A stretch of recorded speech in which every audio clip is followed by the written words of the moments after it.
So every year around this time, I notice the same trend in teaching, and that is September, students are listening for the most part. School started, back to school season started, and there's kind of this honeymoon period, but then October hits and behaviors are steadily on the rise. Well, today we're going to be talking about what to do about it before it gets out of hand. So with that being said, let's dive in.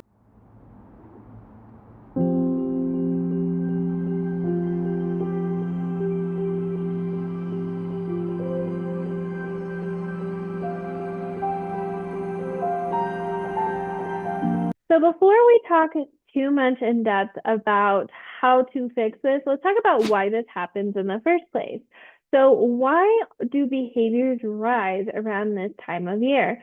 Well, there's a couple different things going on. Kids like to naturally test the boundaries because they like to know where the beginning and ending of things are.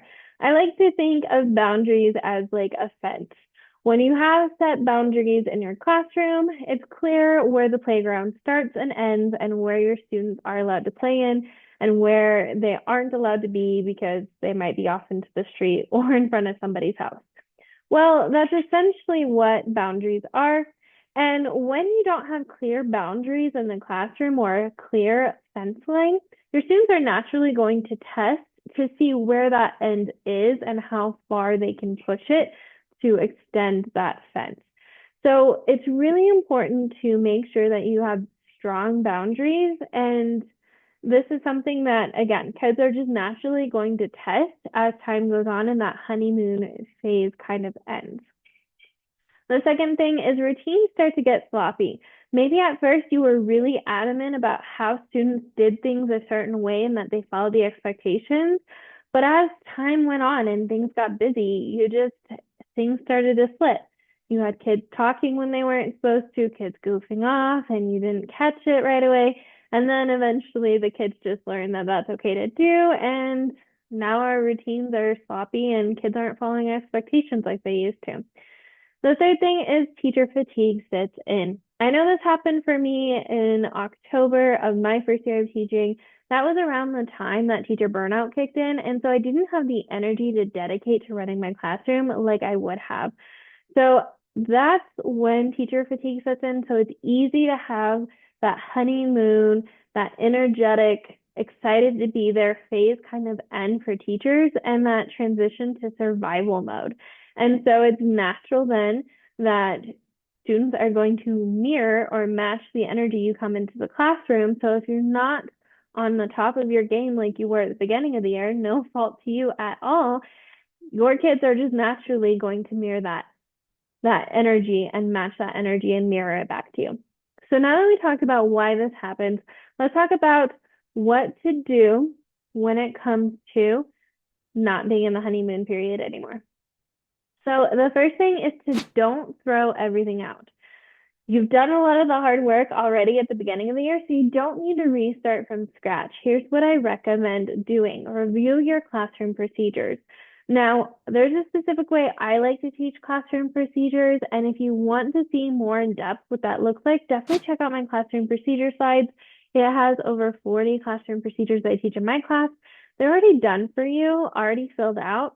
All you have to do is go through and tweak anything that you have differently in your class because we all have different expectations in class and you can use them. Even if you need inspiration, you can definitely check those out. But go through and review your classroom procedures. For me, this looks like, so I definitely recommend checking out those classroom procedures, but reviewing your classroom procedures. So if I notice that my students are maybe not lining up how they're supposed to, then I might say, oh, I love how student A did this, student Y did this, but I noticed most class did this. So let's review what it should look like and sound like to get in line. And I would review the procedure and then we'd walk through it and then we'd practice it until we got it right. So I don't have to go through and redo everything I did the first couple months. A simple review and having your students practice the right way is enough to really start sending that foundation of reviewing and tweaking and getting back on track and getting those boundaries set and those routines tightened up. The next thing I recommend doing, so we talked about don't throwing everything out. This next thing is consistency is king. So it's easy to get lax with giving students a bunch of warnings. For example, your students are talking, you give them a warning. Hey, I need you to listen, or I need to take a minute from recess. Hey, the expectation is this, I need you to do this, or I'm gonna call home. And you keep giving them warnings until eventually you don't follow through with the consequences. And then it's eventually your students learn that they can do stuff without you actually following through with the consequences that you told them. So instead, incorporate a no more warning policy. Provide students with the choice to follow the expectation or receive a logical consequence. So, and make sure to follow through with that. So, for example, let's say, all right, starting on Monday or starting today, there's no warning policy. So that doesn't mean you have to be mean about it. You can still do it in a loving, caring, supportive way. So, for example, a student makes a mess in the bathroom. Hey, the expectation is this. I need you to clean up the bathroom. The expectation is that we use the restroom and we don't make a mess. You can either continue to use the restroom and keep it clean, or you're going to have to write a apology letter to the custodian for making a mess in the restroom. Keeping it fair, simple, neutral, and separating yourself from the consequence. Another example of this is, let's say you have students who are talking during your lesson. You pull them to the sideline to have a sideline conversation. You're like, hey, the expectation is that you are listening when I'm talking and not talking to your friends. You can either follow the expectation as I continue this lesson, or we continue with our learning, or you're going to have to practice what it looks like and sounds like to follow and listen to when others are talking during this time. So you're not giving a bunch of warnings. You're saying, here's the expectation, here's the consequence. Which one are you going to choose? You can either follow the expectation, or this is what's going to happen, and then you follow through with it. And you're not doing it in a mean way. You are just showing them where that boundary is, so they're not tempted to keep pushing the envelope or keep pushing the boundary, because they know you're not serious about it. So as a recap, we talked about why this happens, why the honeymoon phase tends to end around this time. We talked about how you don't need to throw everything out. Just a quick review is enough. We talked about how consistency is king. And now let's talk about how to stay calm and confident. So here's the thing. Kids can pick up on your energy, and I talked a little bit about this earlier. But if you come in dreading work or feeling afraid that they're going to walk all over you or that they're going to interrupt constantly, then that's exactly what's going to happen. Your kids are going to match that energy.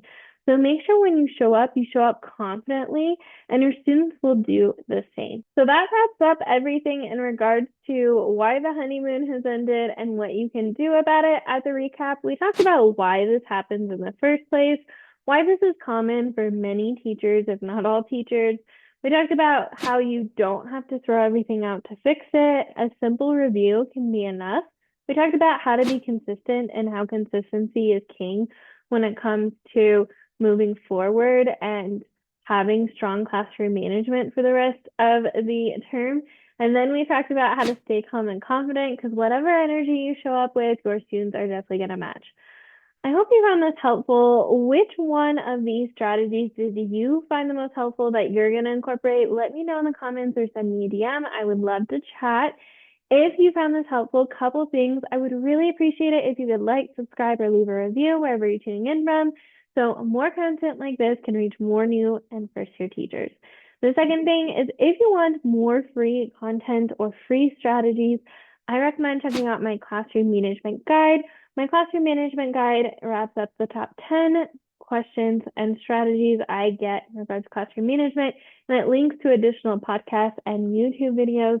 So you don't have to sift through all my content. You can go directly there, get a short answer to your question, things like what to do when students are talking while you're teaching. You can read my blurb on my answer, and then if you want a further explanation, you can click to that podcast or YouTube video and tune into that for further explanation. So definitely go check that out. If you want to take it a step further and you want me to create templates for you that make classroom management easier, definitely check out my classroom management bundle. So this bundle has everything from classroom procedure slides, classroom jobs, everything I use in my classroom.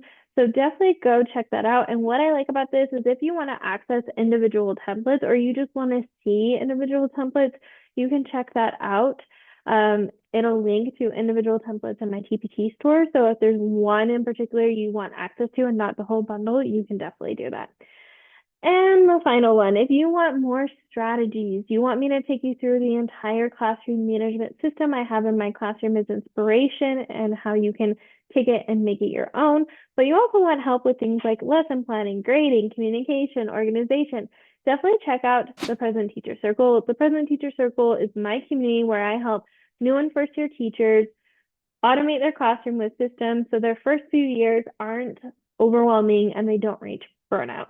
So if that's something you're interested in, I definitely recommend you check that out. Thank you so much for tuning in. As always, remember we are stronger together, and I'll see you in the next one, Teacher Bestie. Bye.